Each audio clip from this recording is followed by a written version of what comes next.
Veteran ceremonies going on at this moment across the 4 states.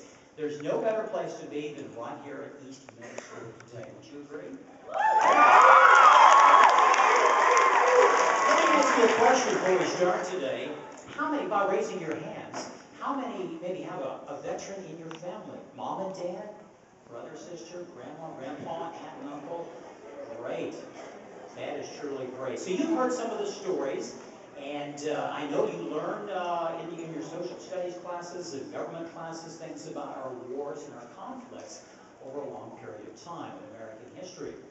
Well, as Mr. Turner had mentioned, yes, I am a veteran, and I'm very proud of that fact. And I served 6 years in the Navy back in the 1970s, early 1970s, so that makes me pretty old.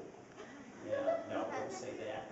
But I enjoyed my time in the service, and I spent a year and a half overseas, mostly in Southeast Asia, toured throughout Asia as well, and I took part in the evacuation of Saigon that you may read about in history back during the spring of 1975. And you know, on some of your essays today, talking about heroes. Yes, veterans are heroes, but I never thought of myself as a hero. Just someone who's proud to say that I served my nation and that I'm an American. Are you proud to be an American today? Yes. You know, there's a lot of ways that we can honor our veterans, and we are here today to recognize our veterans if we have them in the audience. And we're here to pay tribute to our veterans from the greatest generation all the way up to the latest generation. And I know you pay tribute today with the Pledge of Allegiance. And look at that to my right, to your left. There's nothing more gorgeous than the red, white, and blue. This stands as a symbol of our way of life. It symbolizes our freedoms. You ask any veteran, whether they're here today, or your mom and dad, or anyone, they would tell you freedom is not free. Freedom is worth fighting for. I truly believe that. Just think, veterans have fought for our way of life since the beginning of time, since we were formed as a country. And we are such a blessed nation. Just think of all the things that we may take for granted. We're able to worship where we want to, attend church where we want to go to, shop where we want, travel, visit our friends, take part in athletics, go where we want to, as I mentioned. Just think if somebody came into you and said, I'm going to take away your cell phone and your laptop computer. Boy, there'd be some protest, probably from Mr. Turner, you know, and other teachers as well. How would we get along without a cell phone and a computer? Pretty difficult at times. That's what freedom stands for, what it's about. You know, another way that we can recognize our veterans every day throughout the year when you see a veteran is just by a simple thank you. Nothing more, just say thank you for what you've done for our nation. They've meant so much over time. At this very hour, there are men and women in our armed forces who are in harm's way, serving in Iraq or Afghanistan and other points around the world. And it's very lonely at times. Just think of their sacrifices as mentioned in the essays today. Maybe they're away from their families for up to a year or longer. Could you imagine being away from your mom and dad for a year without a phone call or a letter or anything? It'd be pretty tough. It's just as hard and difficult on the families back here in the States as it is our soldiers and troops serving overseas today. I remember when I was in the military, one of the most favorite times was mail call. You know, back then we didn't have emails. We didn't have webcams. We relied on Uncle Sam's mail service. And we always enjoyed those care packages from back home, whether it was mom's cookies made a month before, may have been broken and crumbly and kind of old, but they still tasted good, and we ate them.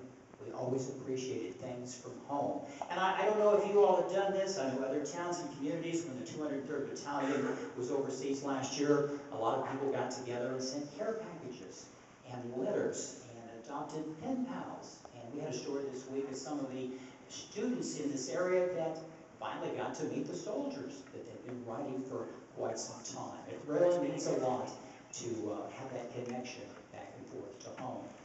As a proud Vietnam veteran, I find it tragic sometimes on this day that people really forget the true meaning of what this day is all about.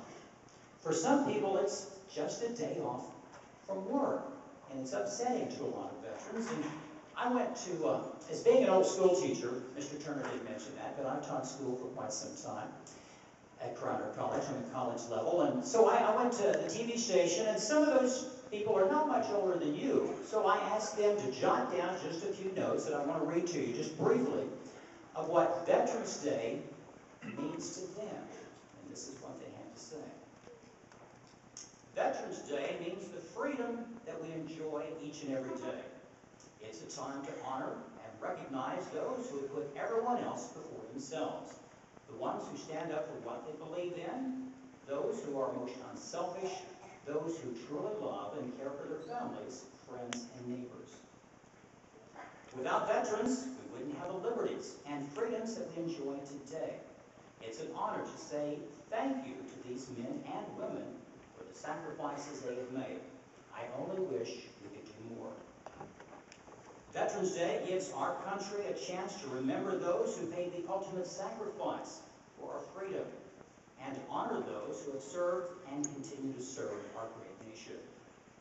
And finally, Veterans Day represents the freedoms we enjoy every day and reminds me not to take my freedom for granted. I was impressed. I was touched by these young people that were 20, 21, 22 years of age. I want you to realize today as I close that this is a day not only for veterans, it's for all of us. This is about America, the greatest country in the world. And, you know, it doesn't matter if you're Democrat, Republican, Independent, or whatever nationality you may be, we are all Americans.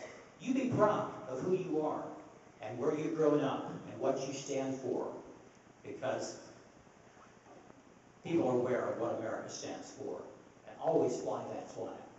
And like Dorothy would say in The Wizard of Oz, there's no place like home. That is so very true.